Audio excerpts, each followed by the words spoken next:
ایک صحابی رات کو نا قرآن پڑھ رہے، نماز پڑھ رہے، قرآن پڑھ رہے، بیٹا ان کا سو رہا تھا بیٹا، اور پاس ہی ان کا گھوڑا بندھا ہوا تھا، تو اب وہ قرآن پڑھے تو گھوڑا بھدکے،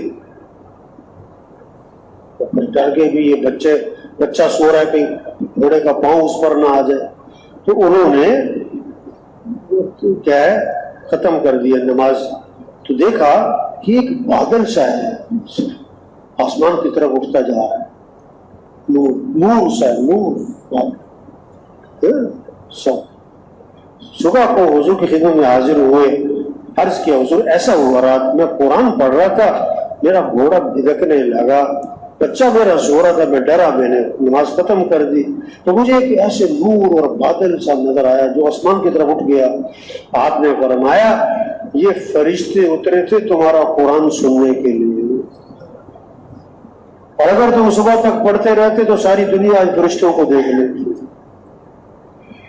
گھروں میں برکتیں آئیں گی، خیریں آئیں گی، قرآن سے، ذکر سے، دعاؤں سے مسئلے حل ہوں گے، کس سے؟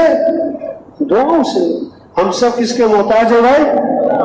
تھوڑے محتاج ہیں کہ زیادہ؟ زیادہ کہ بہت زیادہ؟ بہت زیادہ کہ بے حد زیادہ؟ پھر دعائیں مختصر ہونی چاہیے کہ لمبی؟ تھوڑی کہ زیادہ؟ کبھی کبھی کہ بار بار؟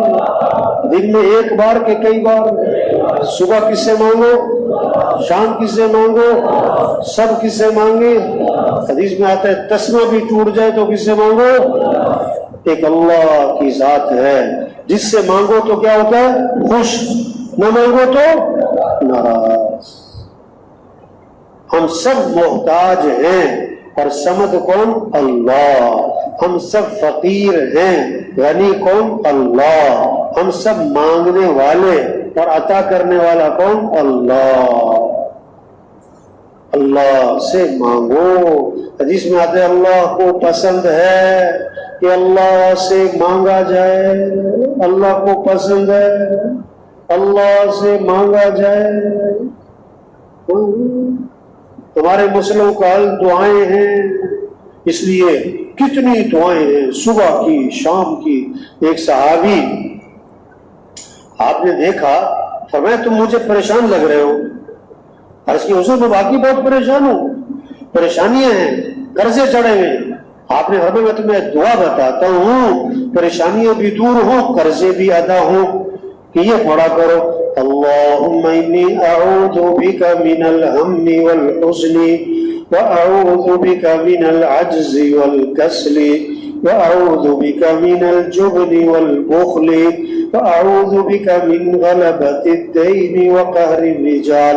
یہ 8 چیزوں سے پناہ مانگی، صبح کی دعاؤں میں، شام کی دعاؤں میں، 3 دفعہ صبح 3 دفعہ شام۔ تو صحابی فرماتے میں یہ دعا پڑھتا رہا، میری پریشانیاں بھی دور ہو گئی، میرے قرضے بھی ادا ہو گئے۔